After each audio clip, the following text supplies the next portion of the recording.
মৰমৰ ছাত্ৰ-ছাত্ৰীসকল তোমালোক সকলোকে আমাৰ এই চেনেলটোলৈ পুনৰবাৰ স্বাগতম জনাইছোঁ। আজিৰ এই ভিডিঅ'টিত মই তোমালোকৰ বাবে লৈ আহিছোঁ চাবাৰ এখন ইম্পৰ্টেণ্ট ন'টিছ ক্লাছ 9 আৰু 10ত পঢ়ি থকা ছাত্ৰ-ছাত্ৰীসকলৰ বাবে। তোমালোকৰ বহুতো ছাত্ৰ-ছাত্ৰীয়ে সুধি আছিলা যে চাবাৰ যিটো স্পকেন ইংলিছ এপৰ চেণ্ট্ৰেল টেষ্ট এইটো কেতিয়া অনুষ্ঠিত কৰা হ'ব, ইয়াৰ ওপৰত ন'টিছখন দিছে। চাওঁ আহাচোন ইয়াত কি লিখা আছে।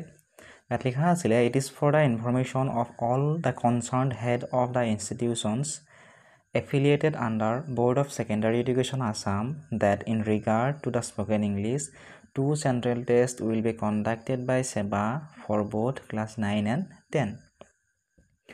দেখে ক্লাছ 9 আৰু 10ত পঢ়ি থকা ছাত্ৰ-ছাত্ৰীসকলৰ এইটো স্পকেন ইংলিছ এপ আছে। এই স্পকেন ইংলিছ এপটোত দুটা চেণ্ট্ৰেল টেষ্ট অনুষ্ঠিত কৰা হ'ব চেবাৰ তৰফৰ পৰা। তাৰপিছত লিখা আছে, all the schools R directed to take necessary steps accordingly.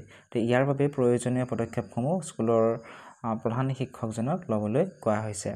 The schedule of the test are as follows. গতিকে ইয়াত চোৱা কেতিয়া হ'ব সেই টেষ্টসমূহ ইয়াত দিয়া আছে। ইয়াৰ আগতে এটাকৈহে টেষ্ট লোৱা হৈছিল, ক্লাছ 9ৰ এটা টেষ্ট লোৱা হৈছিল আৰু ক্লাছ 10ৰ এটা, কিন্তু এইবাৰ দুটাকৈ টেষ্ট লোৱা হ'ব।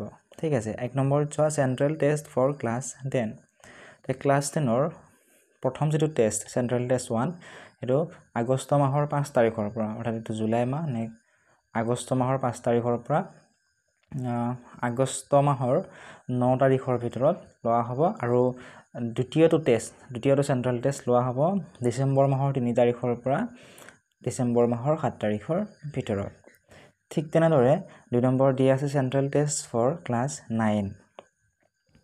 ক্লাছ 9ৰ ছাত্ৰ-ছাত্ৰীসকলৰ চেণ্ট্ৰেল টেষ্ট 1 অনুষ্ঠিত কৰা হ'ব অক্টোবৰ মাহৰ 21 তাৰিখৰ পৰা অক্টোবৰ মাহৰ 25 তাৰিখৰ ভিতৰত, আৰু চেণ্ট্ৰেল টেষ্ট 2 হ'ব জানুৱাৰী মাহৰ 20 তাৰিখৰ পৰা 24 তাৰিখৰ ভিতৰত, 2025 চনৰ জানুৱাৰীৰ 20 তাৰিখৰ পৰা 24 তাৰিখৰ ভিতৰত। এইখিনি আছিল আজিৰ এই ভিডিঅ'টিত। ইয়াৰ ৰিলেটেড যদি তোমালোকৰ কিবা সুধিবলগীয়া থাকে তোমালোকে কমেণ্ট ছেকশ্যনত কমেণ্ট কৰি সুধিব পাৰিবা। চেনেলটো যদি ছাবস্ক্ৰাইব কৰা নাই ছাবস্ক্ৰাইব কৰি দিবা।